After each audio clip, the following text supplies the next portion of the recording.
ভগবতে বাসুদেবায়। আমার প্রিয় দর্শক বন্ধুকে আমার আন্তরিক অভিনন্দন, শুভেচ্ছা ও ভালোবাসা জানাই। আমি আশা করি অনাদির আদি গোবিন্দের অশেষ করুণায় আপনারা সকলেই কুশলে আছেন।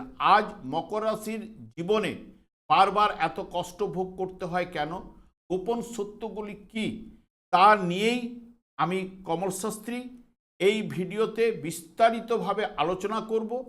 ধৈর্য সহকারে আপনারা ভিডিওটি দেখবেন। আমি প্রত্যেক বুধবার এবং শুক্রবার সন্ধ্যা 8:30 এই ইউটিউব চ্যানেলে লাইভ অনুষ্ঠান করে থাকি। ঠিক ওই সময় আমাকে ফোন করলে আপনারা নিজেদের ভাগ্য বিষয়ে জানতে পারবেন। তাছাড়া বিভিন্ন ধরনের ভিডিও আপলোড করে থাকি, সেগুলি পাওয়ার জন্য আমার চ্যানেলটিকে সাবস্ক্রাইব করে বেল আইকনে ক্লিক করে রাখুন। যখন আমি লাইভ অনুষ্ঠান বা যে কোনো ভিডিও আপলোড করলে আপনাদের কাছে নোটিফিকেশন পৌঁছে যাবে। দেখুন, মকর রাশির জাতক জাতিকাদের সারা জীবন প্রচণ্ড লড়াই ও কষ্টের মধ্য দিয়েই কিন্তু যেতে হয়। এটি যেহেতু রাশিচক্রের 10ম রাশি মকর এবং এটি পৃথ্বী ও চর রাশি, এর অধিপতি শনিকে কর্মফল দাতা, ন্যায়ের দেবতা, শৃঙ্খলা এবং কঠিন পরীক্ষার প্রতীক কিন্তু ধরা হয়। এবং শনির এই প্রভাব কারণেই মকর রাশির মানুষের জীবনে সহজে কিছু কিন্তু মেলে না। শনিদেব মকর রাশির জাতকদের সোনা থেকে হিরে বানাতে চান, তাই জীবনের শুরুতেই এরা তীব্র প্রতিকূলতা, আর্থিক টানাপোড়েন বা পারিবারিক দায়িত্বের চাপ কিন্তু এদের সামলাতে হয়ই। এই রাশির ভাগ্য দেরিতে খোলে। সাধারণত 36 বৎসরের পর এদের আসল উন্নতি শুরু হয়। তার মধ্যে প্রতিটি কাজের জন্য সাধারণ মানুষের চেয়ে দ্বিগুণ কিন্তু পরিশ্রম আপনাদের করতে হয়। এদের শৈশব বা যৌবন প্রথমার্ধে খুব একটা সুখের হয় না। অনেকেই কম বয়সে বড় দায়িত্ব কাঁধে কিন্তু তুলে নিতে বাধ্য হন এবং ফলে সাধারণ বাচ্চাদের মতো আনন্দ উপভোগ করতে কিন্তু পারেন না।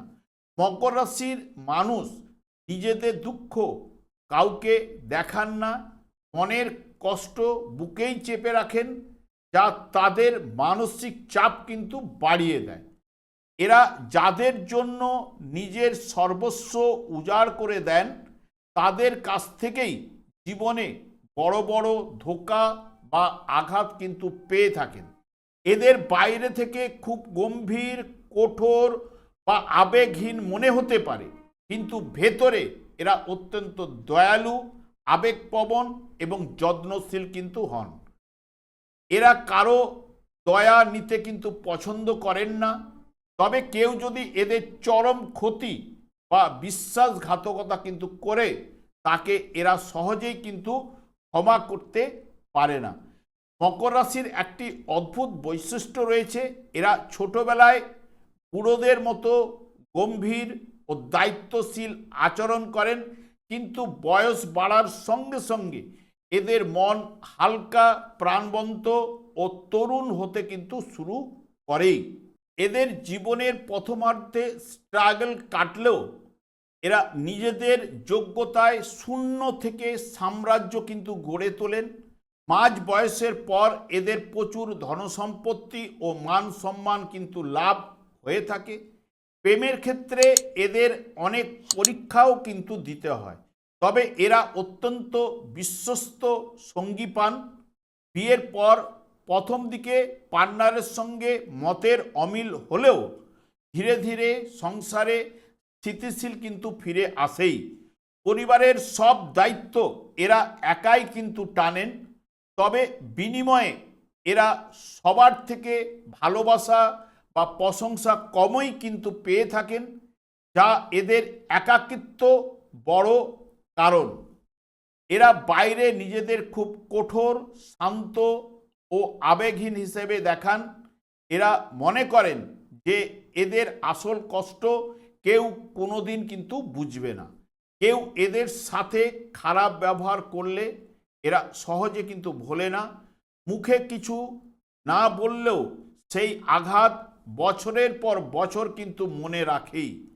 এরা মানুষকে চট করে নিজের মনের কথা কিন্তু বলেন না। নিজের সিক্রেট বা দুর্বলতা সবসময় গোপন রাখতে এরা কিন্তু ভালোবাসেন। এরা যাদের সবচেয়ে বেশি ভালোবাসেন এবং বিশ্বাস করেন তারাই কিন্তু পেছন থেকে ছুরি মারে। এদের নিজের আত্মীয় বা বন্ধুরাই এদের ক্ষতি করার চেষ্টা করে। মকর রাশির মানুষ পরিশ্রম করে, জীবনে উন্নতি করেন। এদের এই নীরব সাফল্য দেখে আশেপাশের মানুষ মনে মনে তীব্র হিংসাও কিন্তু করে থাকেন। এদের সামনে খুব ভালো ব্যবহার করে, কিন্তু আড়ালে এদের নামের বদনামও কিন্তু ছড়ায়।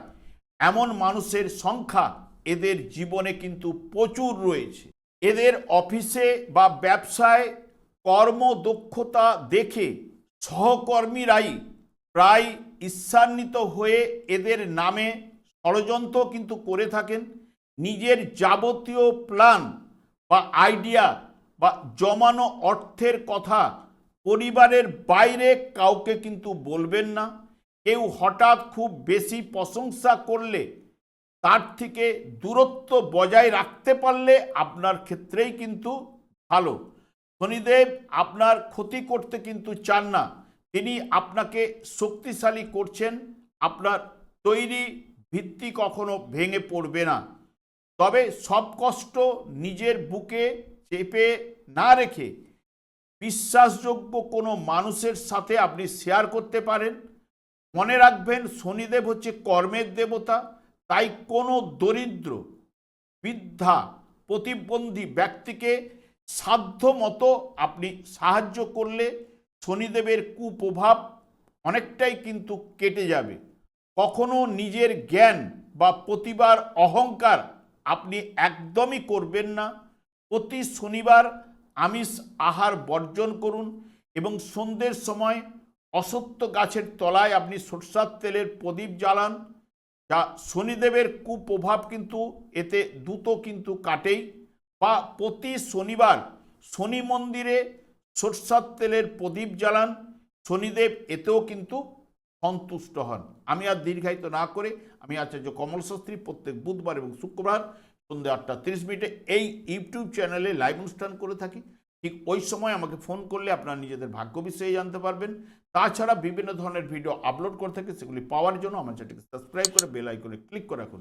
যখন আমি লাইভ অনুষ্ঠান বা যে কোনো ভিডিও আপলোড করলে আপনাদের নোটিফিকেশন পৌঁছে যাবে। আমি অনাদি গোবিন্দের কাছে প্রার্থনা করি আপনারা ভালো থাকুন, সুস্থ থাকুন, আনন্দে থাকুন। আজ এই পর্যন্ত, পরের ভিডিও দেখা হচ্ছে।